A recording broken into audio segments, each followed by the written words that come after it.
যারা চিন্তা করছেন যে রমজান মাসে এক্সারসাইজ শুরু করব, তাদেরকে আমি মানা করছি যে রমজান মাসে এক্সারসাইজ শুরু করেন না, কারণ আপনার শরীর ভালো হওয়ার বদলে আরো খারাপ হয়ে যাবে। তো এক্সারসাইজ প্রসঙ্গে যদি বলি, এক্সারসাইজের বেস্ট টাইম হচ্ছে আমার ক্ষেত্রে যেটা আমি করি সেটা হচ্ছে ইফতারের পর থেকে শুরু করে একদম তারাবি নামাজের পর থেকে। কারণ কি, ধরেন আপনি ইফতারের সময় যে ইনটেক গুলো করেছেন, কার্বোহাইড্রেট বলেন, কমপ্লেক্স কার্বোহাইড্রেট বা প্রোটিন, সেগুলো কিন্তু আপনাকে আগামী 2 থেকে 3 ঘন্টা আপনার শরীরে গ্লুকোজ প্রোভাইড করবে। তো যখন আপনি তারাবির নামাজের পরে যখন আপনি এক্সারসাইজ করবেন, এক্সারসাইজের আগে ধরেন আপনি আবার কিছু খেলেন, সামান্য পরিমাণে কলা হোক বা হচ্ছে কোনো কিছু হোক যেটা কমপ্লেক্স কার্বোহাইড্রেট খেলেন, তখন সেটা কি করবে, সেটা আপনাকে শক্তি দিবে একদম ফুল পটেনশিয়ালের সাথে এক্সারসাইজ করার জন্য।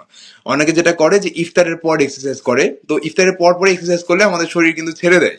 আমরা সবাই জানি যে ইফতারের পর আমাদের এনার্জি একদমই থাকে না। রিজনটা কি, আমরা দীর্ঘক্ষণ ধরে গ্লুকোজ পাইনি। হঠাৎ করে যখন আমরা গ্লুকোজ পাই তখন আমাদের বডি, আমাদের পুরো ফুল বডিতে ব্লাড সার্কুলেশনটা একটু ফাস্ট হয়ে যায়, যার কারণে আমাদের বডি একটু টায়ার্ড হয়ে যায় সাথে সাথে। ইফতারের আগে অনেকে এক্সারসাইজ করতে চায়, যে অনেকে মনে করে খালি পেটে এক্সারসাইজ করলে আমাদের মনে হয় চর্বি দ্রুত বার্ন হবে। কারণ আমি আপনাকে বলি যে ফ্যাট বার্ন হওয়া আর ফ্যাট লস হওয়া দুইটা কিন্তু আলাদা বিষয়। আমরা যখন কোনো একটা লো ইন্টেন্সিভ এক্সারসাইজ করি, অনেক স্লোলি হাঁটা বা সুইমিং করা, মানে যেটাতে আমাদের হার্টবিট রেট স্লোলি ইনক্রিজ হচ্ছে, সেই সব এক্সারসাইজে আমাদের এনার্জি সোর্স হিসেবে আমাদের শরীরে যে চর্বিগুলো অলরেডি জমে আছে সেগুলো থেকে পোড়ানোর মাধ্যমে এনার্জি বার্ন করে। মানে আমাদের বডিতে যে ফ্যাট অলরেডি জমে আছে সেগুলোকে বার্ন করার মাধ্যমে এনার্জিটা দেয় আমাদের শরীরকে।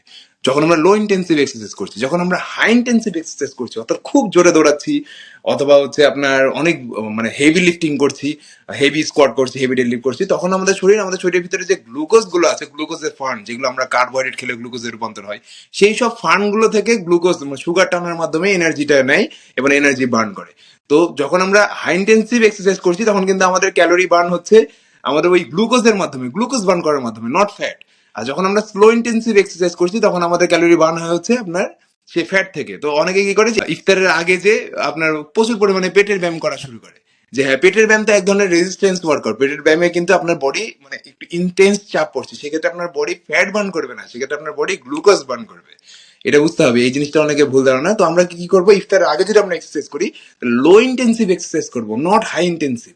হাই ইন্টেন্সিভ এক্সারসাইজ করলে একদম আপনার শরীর গ্লুকোজ বার্ন করবে, আর শরীরে যেহেতু গ্লুকোজ নাই সেহেতু আপনার কি হবে, মাথা ঘোরা শুরু করবে বা আপনার হাঁপানি আরো দ্রুত আসবে। যেমন অনেকে কার্ডিও করে, কার্ডিও করলে আপনার পানির পিপাসার চাহিদা আরো বেড়ে যাবে। তো আমরা হাই ইন্টেন্সিভ এক্সারসাইজ যদি আমাদের করার প্ল্যান থাকে, যারা বিশেষ করে যারা একটু হেভি ওয়ার্কআউটে অভ্যস্ত, তারা তারাবির পরে এক্সারসাইজ করবেন। আর যারা হেভি ওয়ার্কআউটে অভ্যস্ত না, যারা লো ইন্টেন্সিভ এক্সারসাইজ করে, অনেকে বয়স্ক মানুষ আছেন যাদের উদ্দেশ্য জাস্ট ফিট থাকা, তারা ইফতারের আগে লো ইন্টেন্সিভ এক্সারসাইজ করবেন, সেক্ষেত্রে আপনার ফ্যাট বার্ন হবে। ঠিক আছে, এটা আশা করি বুঝতে পেরেছি। কিন্তু এখানে একটা ব্যাপার আছে, ফ্যাট বার্ন হবে কিন্তু ফ্যাট লস হবে কিনা সেটা ডিপেন্ড করছে ক্যালোরি ইনটেকের উপরে। আপনি ধরেন জিমে ফ্যাট বার্ন করে নিলেন, কিন্তু আপনি যে ইফতারে যে আবার ভাজা পোড়া খাচ্ছেন, তাহলে ধরেন কথার কথা এখানে আপনি 50 গ্রাম ফ্যাট বার্ন করেছেন, কিন্তু ইফতারে আপনি আরো 100 গ্রাম ফ্যাট আপনি খেলেন, সেক্ষেত্রে আপনার ফ্যাট বার্ন হবে না, ওটা গেইন হবে। তো সম্পূর্ণ জিনিসটাই ডিপেন্ড করছে আপনার যে সেই ডায়েটে বা সেই ফুডে। এখন এক্সারসাইজ কেন জরুরি, যেন আমার এনার্জি বা আমার স্ট্রেংথ যেন না কমে যায়, যেন আমার বডি ফিটনেস যেটা আমি অর্জন করেছি এতদিন ধরে বা এত বছর ধরে, আমি ধরেন রেগুলার ব্যায়াম করি, এরকম একজন মানুষের যেন বডি খারাপ না হয়ে যায়, তার কারণে রমজান মাসেও এক্সারসাইজ কন্টিনিউ করতে হবে।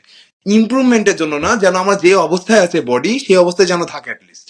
মানে আমার ইমপ্রুভমেন্ট দরকার নেই, আমার মাসল গুলো যেন যে অবস্থায় আছে বা আমার শরীরে যে স্ট্রেংথ যে অবস্থায় আছে সেই অবস্থাতে যেন থাকে, এই কারণে ওয়ার্কআউট করতে হবে।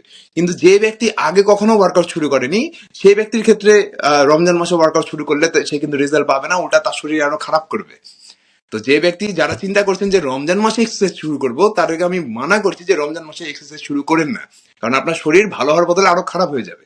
আপনি এই রমজান মাসটাতে হেলদি ডায়েট মেনটেন করার চেষ্টা করেন। এক্সারসাইজ যদি করতেও ইচ্ছা হয়, তাহলে লো ইন্টেন্সিভ এক্সারসাইজ করেন, হাঁটাহাঁটি বা সাইক্লিং এর মতো এক্সারসাইজ করেন। রমজানের পর আপনি হাই ইন্টেন্সিভ এক্সারসাইজে অভ্যস্ত হন। রমজানের ভেতর আপনি এটা করতে গেলে আপনার যেহেতু অভ্যাস নেই, আপনার শরীর আরো খারাপ করবে। আপনার এটা 100% আমি আপনাকে গ্যারেন্টি দিচ্ছি। আপনি জাস্ট ট্রাই করে দেখেন। যে ব্যক্তি আগে কখনো এক্সারসাইজ করেনি, সে যদি 1 সপ্তাহ এক্সারসাইজ করে রমজানে হাই ইন্টেন্সিভ এক্সারসাইজ, সেক্ষেত্রে সে অসুস্থ হবেই, সে মাথা ঘুরে পড়ে যাবেই। এই কারণে আমরা রমজানের পরে হাই ইন্টেন্সিভ এক্সারসাইজ করবো, যারা কখনো এক্সারসাইজ শুরু করেনি। তো আশা করি বুঝাতে পেরেছি।